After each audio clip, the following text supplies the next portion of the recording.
Good morning, Mr. Chair and the honorable members of the Blue Ribbon Committee. Mr. Chair, may I be allowed to read an opening statement? Go ahead. How many minutes? 3 minutes lang po. Go ahead. Okay. Salamat po.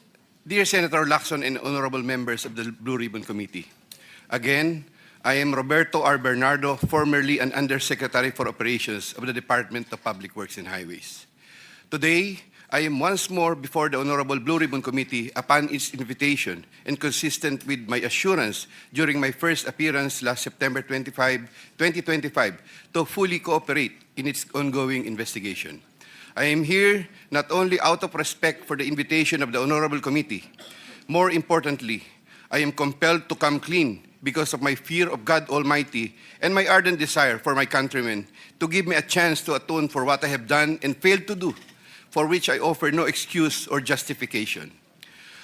Nung ako'y nabanggit sa mga irregularidad na ito, ang una kong naisip ay manahimik tungkol sa nalalaman ko.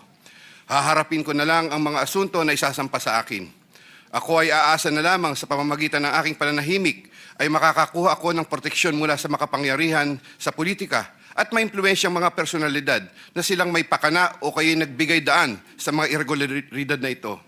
Gayunpaman, napagtanto ko na ang isang pagkakamali ay hindi maaaring iwasto ng isa pang pagkakamali. At kung may maisang pamangkaso ay maaaring magtagal ito bago matapos.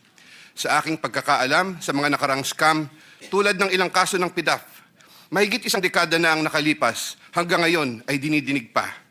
Kawawa ang bayan. Hindi ko matiyak kung ang mga pangunahing may sala sa mga irregularidad na ito ay mapapatawan ng kaukulang parusa sa lalong madaling panahon. Gayunpaman, umaasa ako na sa pamamagitan ng kasalukuyang mga pagdinig ay makakabuo ang ating mga mambabatas ng kaukulang batas na hindi lamang tutugon sa epekto ng mga maanumalyang gawain ito, kundi na rin makakapigil sa pag-ulit nito.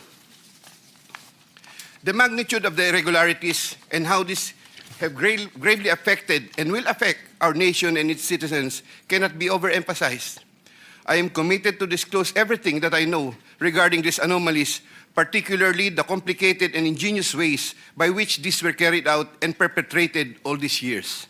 This, despite the serious threats to my personal safety and that of my family and loved ones. Mula sa aking paninilbihan bilang isang mababang laborer hanggang ako'y naging isang undersecretary, napag-alaman ko na ang profesional na kakayahan at integridad ay maaaring hindi sapat upang matiyak ang tagumpay sa profesional na karera ng isang tao. Nakapaloob sa isang tiwaling sistema kung saan ang isang tao ay pinangakuan ng biyaya o kaya'y pinipilit na lumahok sa mga irregularidad. Ang takot sa maaaring masamang mangyari bunga ng hindi pagsunod o pagnanais na rin sa personal na pakinabang o kaya'y kombinasyon ng dalawang ito ay sumisira sa moral na direksyon ng isang tao. Lalo na kung ang mga dapat na may pangunahing kakayanan na humadlang sa masamang gawain ay siya ring may pakana nito at nagbibigay daan dito. Naniniwala ako na hindi lamang ako ang nakaranas sa sitwasyong ito. Nakikiusap ako sa mga nasa ganitong kalalagayan na magtiwala sa kinauukulan at lumantad na at makipagtulungan sa kasalukuyang investigasyon. In connection with my application for coverage as a state witness under Public Act No. 6981, I have earlier submitted to the Department of Justice a second supplemental affidavit further clarifying my previous disclosures on the government flood control and other infrastructure projects subject of the present proceedings. Once again, with the assurance of the Honorable Committee that my rights and benefits under RA 6981 shall be respected, I will be submitting the second supplemental affidavit to the Honorable Committee with the prior authority of the Department of Justice through the Honorable Frederick A. Vida, Acting DOJ Secretary, as set out in an authority to disclose, which I am likewise submitting to the Honorable Committee. Thank you po. Proceed with your statement.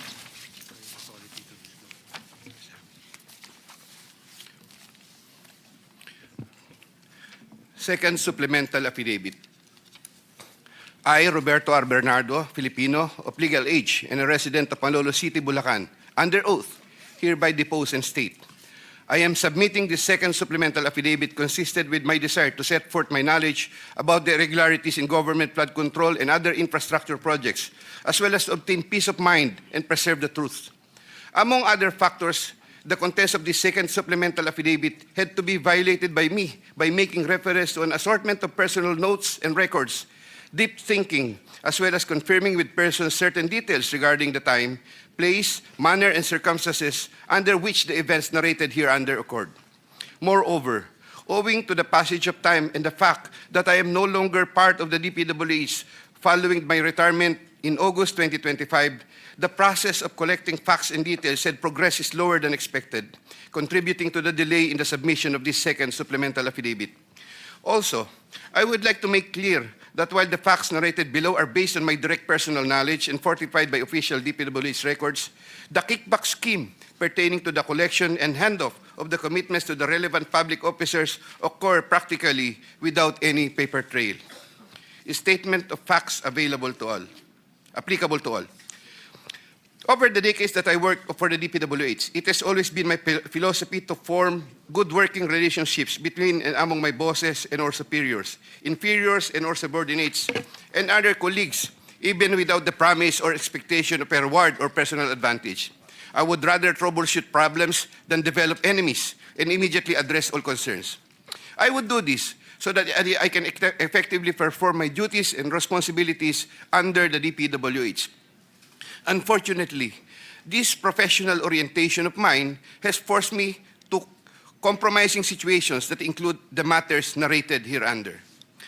I reiterate my deep remorse and guilt for what I have done, and I am now animated by an honest desire to help rectify the institutional defects in the systems and operations, not only of DPWH, but also other governments. I can confirm, based on my personal knowledge, that in some form or another, and on various extents, based on current setup, each and every DPWH official, employee from top and down the line is buffeted with various avenues of corrupt acts and practices. This would include high-ranking members of the department, such as secretary, undersecretaries, assistant secretaries, regional directors, district engineers, bids and awards committee members, engineers, inspectors, and all the way down to laborers. This is also true for several top officials of other departments and or agencies, such as but not limited to the Department of Finance, Department of Environment and Natural Resources, Department of Health, Department of Education, Department of Agriculture, Department of Agrarian Reform, Department of Transportation, Philippine Charity Sweepstakes, Philippine Coconut Authority, etc. Moreover, I can confirm, based on my personal knowledge, that in some form or another, and on various extents, most proponents have their own designated contractors who will take on the projects for the former's benefit and advantage. Sometimes, other proponents would request me to suggest contractors for them who are known to me or referred to me by friends and other personalities. There are situations that national and local elected politicians would request me to source projects for them. If given more time and opportunity to review the records and confirm supporting facts, I may be able to particularize the details of these transactions and dealings. Senator Ramon Bong Revilla Jr. I have a close and friendly relationship with Senator Ramon Bong Revilla, and we go all the way back since the time of Amay Bisaya and Mayor Viseo, who first introduced me to the former legislator while I was still a district engineer in Laguna sometime in 2005 or 2006. We frequently meet in important social gatherings. Senator Revilla later on became a godparent of two of my daughters, while I became a godparent to one of his children. When Senator Revilla was incarcerated, I visited him several times at the PNP Custodial Center at Camp Crame. Because of our close relationship, Senator Revilla had asked me for assistance on several matters which I can no longer exactly recall at the moment because this happened a long time ago, and I presently don't have records to help me reconstruct the events. Sometime in the third quarter of 2024, Senator Revilla and I met where he asked me for a list of projects for funding, ostensibly to help him in his national campaign. When Senator Revilla asked me about the percentage of the commitment, I suggested either 20 or 25, to which Senator Revilla said 25%. Soon thereafter, also in the third quarter of 2024, I asked then District Engineer Henry Alcantara to prepare a list of projects, which he subsequently gave to me. The said projects are enumerated in a list here to attach as Annex A. Moreover, Still in the third quarter of 2024, I also asked then district engineer, but later regional director for NCR, Engineer Gerard Opolencia, to prepare a list of projects which he subsequently gave to me. The said projects are enumerated in a list here to attach as Annex B. I had the list of projects totaling 1.5 billion submitted by Engineer Henry and Engineer Gerard, consolidated in one sheet of paper, and gave the same to Senator Revilla in the third quarter of 2024. With respect to the projects under the NEP and HGAB, I followed this up with Secretary Manny Bonoan upon request of Senator Revilla, who would also follow this up with Usec Cabral. The White House compound is the ancestral home of the Revillas with the large Blue Gate entrance at the time. Sometime in the last quarter of 2024, Engineer Alcantara collected the 25% commitment of about 125 million and informed me that the same was ready for turnover through Engineer Gerard Opolencia. Engineer Gerard Opolencia told me that the 25% commitment was already loaded in my vehicle. After receipt of the 25% commitment, which were packed in 6 cardboard boxes, each containing at least 20 million, and 1 paper bag containing 5 million, I called up Senator Revilla to inform him the same is ready to be turned over to him. Sometime December 2024, probably the Monday after my receipt of the commitment, my driver and I went to the residence of Senator Revilla. Upon reaching the area, I tried calling Senator Revilla, but he was not answering my call, so I waited. After waiting for approximately 1 hour at a nearby gasoline station, we were finally allowed inside the compound by the guard.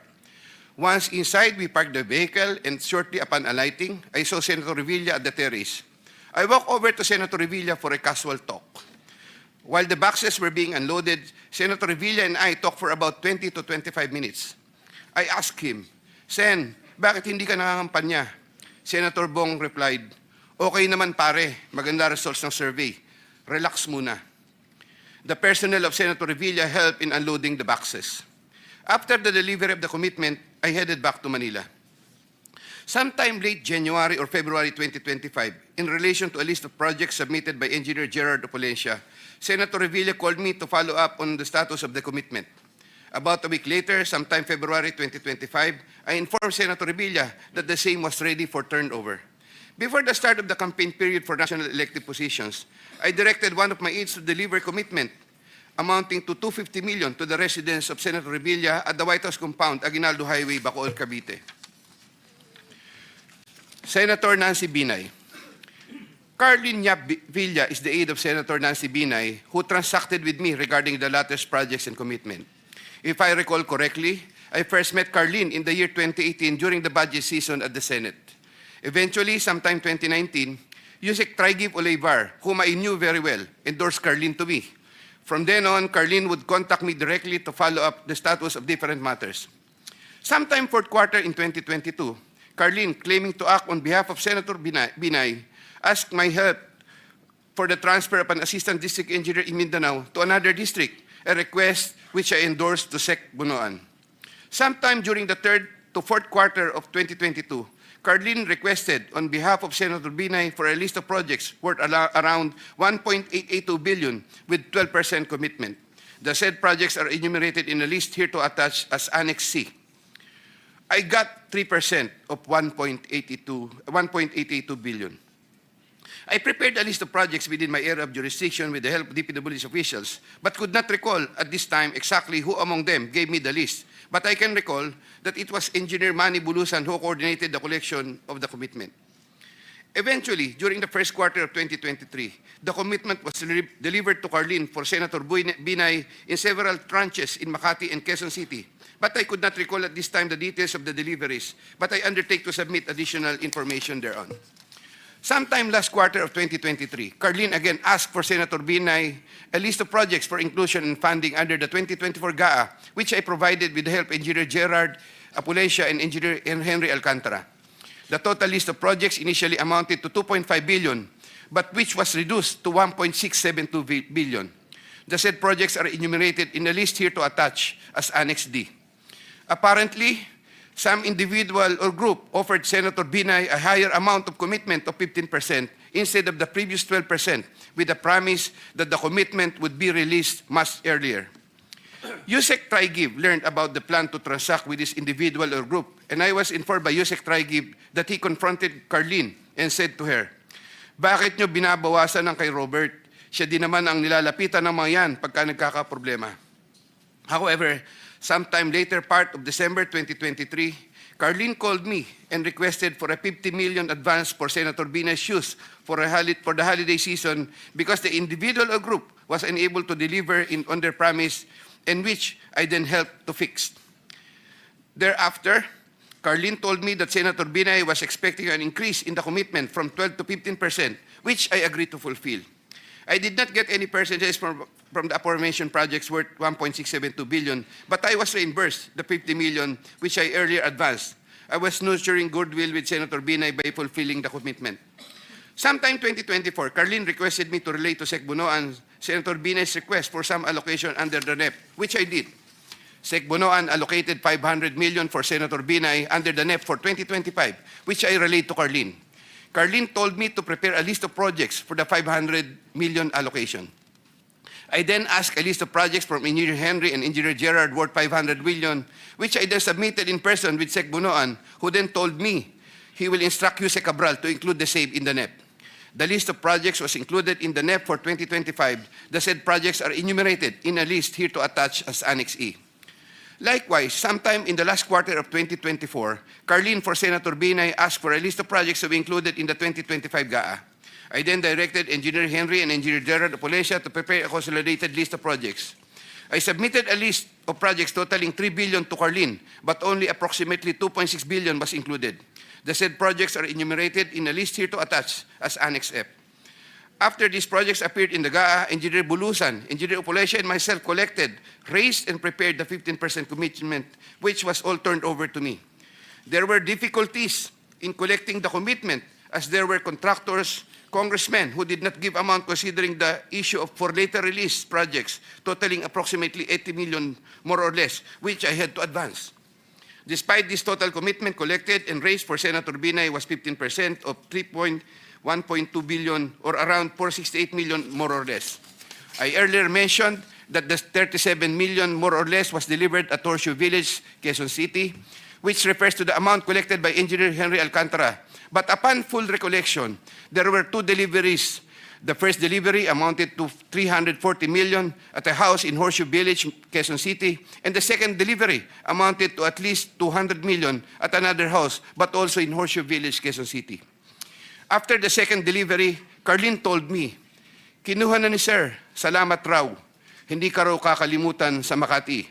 The Sir refers to the husband of Senator Binay. I did not get any percentage from the projects worth 3,120 million for NEP and GAA for Senator Binay. Senator Chis Escudero and Maynard Ngu. I met Maynard Ngu at the Manila City Hall during the term of Mayor Erap, and while I was the city engineer of Balita sometime in 2013. Maynard Ngu is a familiar figure in the social political circles, as he would be handling substantial donations to politicians during election season, including the distribution of mobile phones. During the 2022 national elections, Maynard Ngu approached me and asked for help in raising campaign funds. I and other DPWH officials assisted Maynard Ngu in raising campaign funds. These frequent interactions with Maynard Ngu at the court helped me in building our mutual trust with each other, especially in favor of Senator Escudero, whose interest Maynard Ngu was actively promoting. Maynard Ngu was appointed Special Envoy to China for Trade, Investments, and Tourism in 2023. When Senator Chis Escudero became Senate President in 2024, Maynard Ngu approached me and asked for a list of projects for Senator Chis Escudero. Thereafter, sometime November 2024, I asked Engineer Upolesya to prepare a list of projects for Senator Chis Escudero following my conversation with Maynard Ngu. Thereafter, Engineer Upolesya submitted to me a list of projects for funding. The said projects are enumerated in a list here to attach as Annex G. For the projects located in Valenzuela, Engineer Upolesya, through District Engineer Ruel Umali, collected the money for the commitment for Senator Chis Escudero. He delivered the commitment at Diamond Hotel. We saw each other at the Diamond Hotel, and Engineer Upolesya told me, nasa inyo na po, boss. When I asked my driver to confirm, the driver told me, nasa akin na po, okay na po. For the projects located in Marinduque, Engineer Upolesya, through Regional Director Ryan Altea, collected the commitment for Senator Chis Escudero. He delivered to me the commitment at Diamond Hotel. Engineer Upolesya called me and said, "May papadala ako sa inyo ngayon." sa iyo ngayon, dadali na lang po sa Diamond. Later, the driver told me, nasa akin na po, okay na po. Following a deeper recollection of the facts and checking with public records, I can now confirm that in addition to the Valenzuela and Marinduque projects, Engineer Opolencia also provided the list of projects for Oriental Mindoro and Quezon City. The complete list of projects for Senator Chis Escudero is worth 1.4 billion with 20% commitment. The said projects are enumerated in a list here to attach as Annex H. Sometime early 2025, I made the first delivery of 160 million for Senator Chis Escudero at the Cherry Mobile Building at Maynard Ngu in Apacible Street, Manila. Thereafter, early 2025, I made the second delivery of 120 million for Senator Chis Escudero, also at the Cherry Mobile Building of Maynard Ngu. Senator Jinggoy Estrada.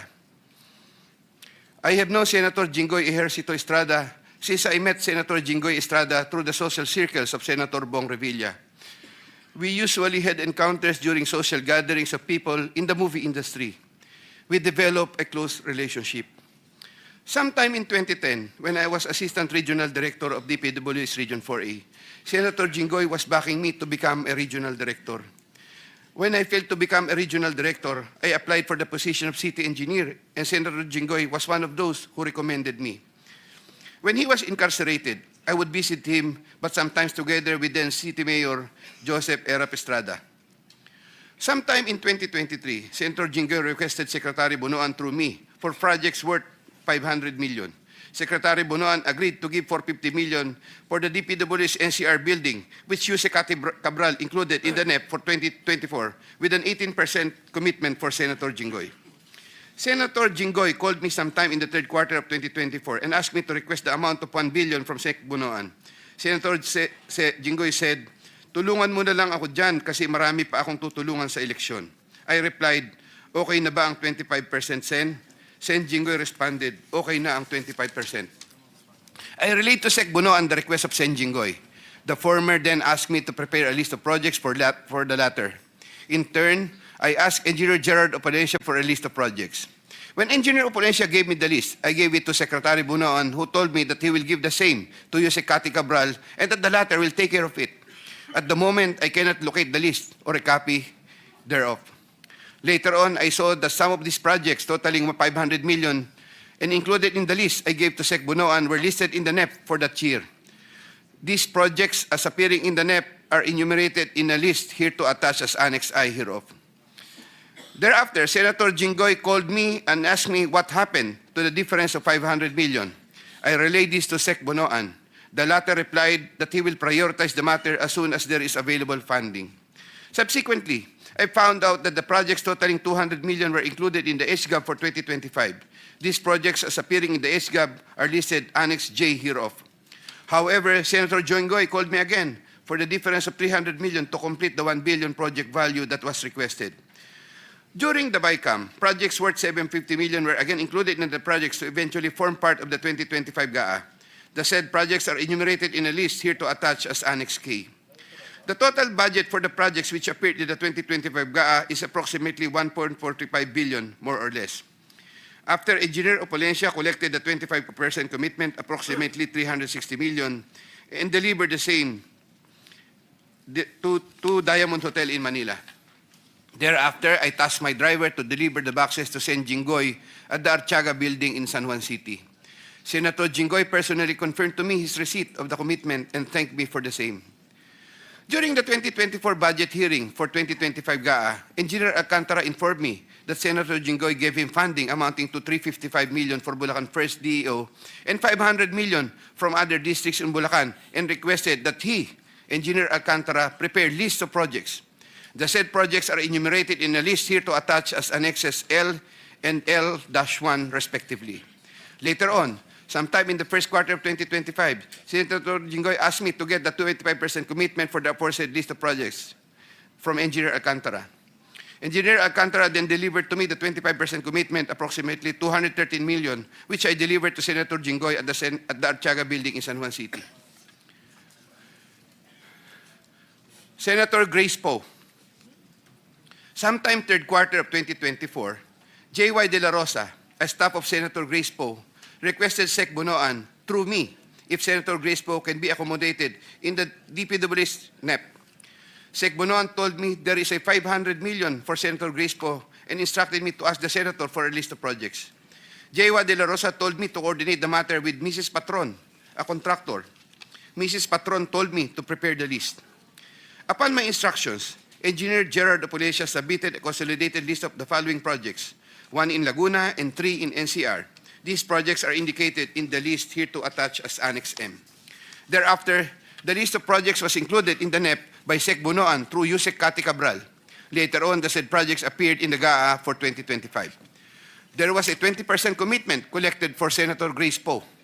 Mrs. Patron, a contractor, collected the commitment for Sen. Grace Poe at Diamond Hotel from one of my aides.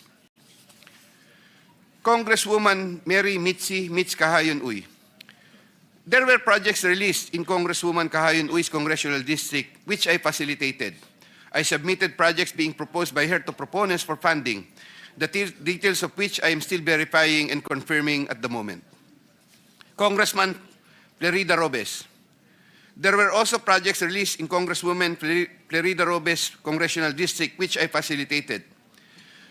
I submitted projects being proposed by her to proponents for funding, the details of which I'm still verifying and confirming at the moment. Congressman Zaldico. In addition to my statements in my affidavit dated 25 of September 2025, I was told by Engineer Alcantara, Congressman Zaldi would from time to time deal also with Engineers Gerard Pacanan, Gerard Apolescia, and Danny Villa. There were times Engineer Gerard Pacanan and Gerard Apolescia would give me certain amounts, supposedly from Congressman Zaldico. Usec Tri-Give Olivar of David.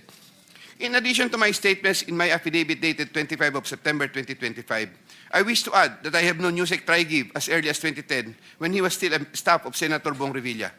He is a common figure in budget deliberation hearings and by reason of which I had interacted with him on multiple occasions. Usec Tri-Give then worked under the office of Senator Edgardo Angara and then later worked under the office of Senator Sani Angara. When Senator Sani Angara became a chairman of finance, Usec Tri-Give and I would have several interactions as part of our work in budget preparations.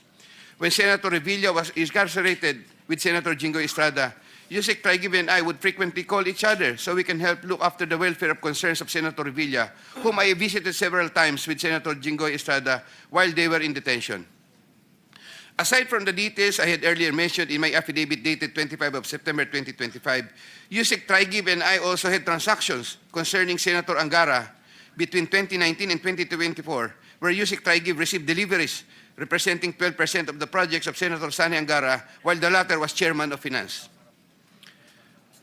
As I previously mentioned in my affidavit dated 25 of September 2025, Usec Olivar and I discussed the unprogrammed appropriations supposedly for the Office of the Executive Secretary.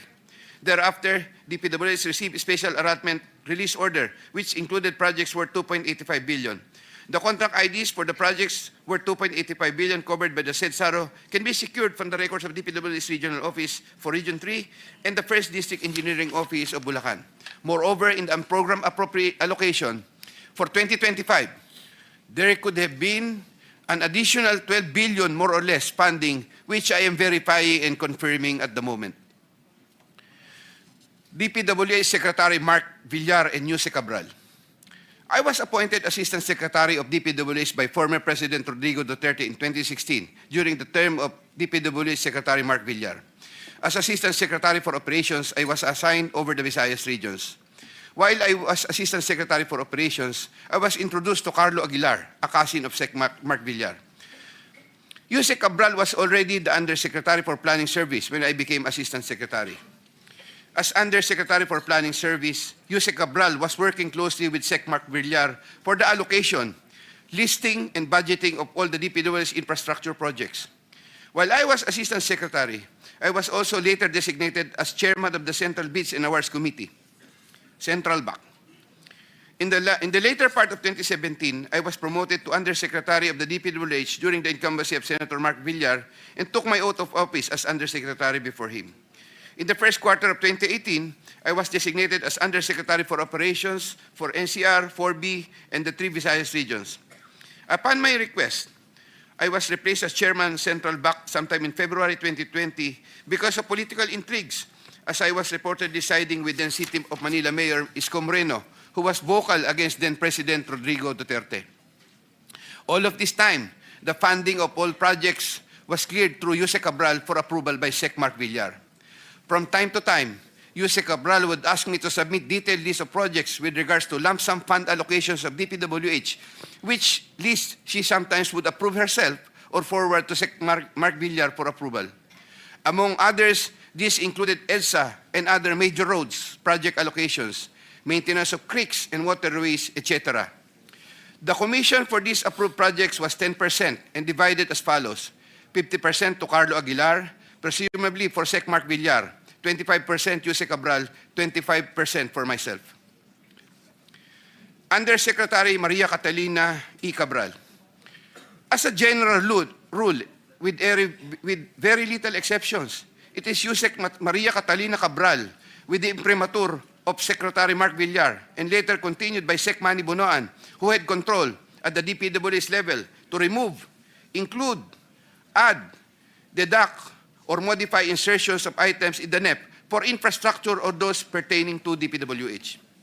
Usec Cabral would tell me that she would communicate and meet legislators to inform them of the amount of their allocations and ask them for titles of projects that they want to include in the DPWH budget. In a matrix of process flow that I have prepared, which I am attaching here to as Annex N, Usec Cabral has total influence and authority in preparing and finalizing the NEP for infrastructure. On multiple occasions, I personally delivered and also caused to be delivered cash to Usec Cabral at her house at Tatalon, Quezon City, and other places.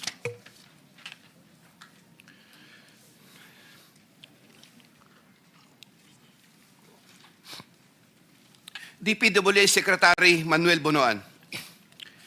DPWH Secretary Manuel Bonoan is a long-time DPWH official who has held top positions through different administrations.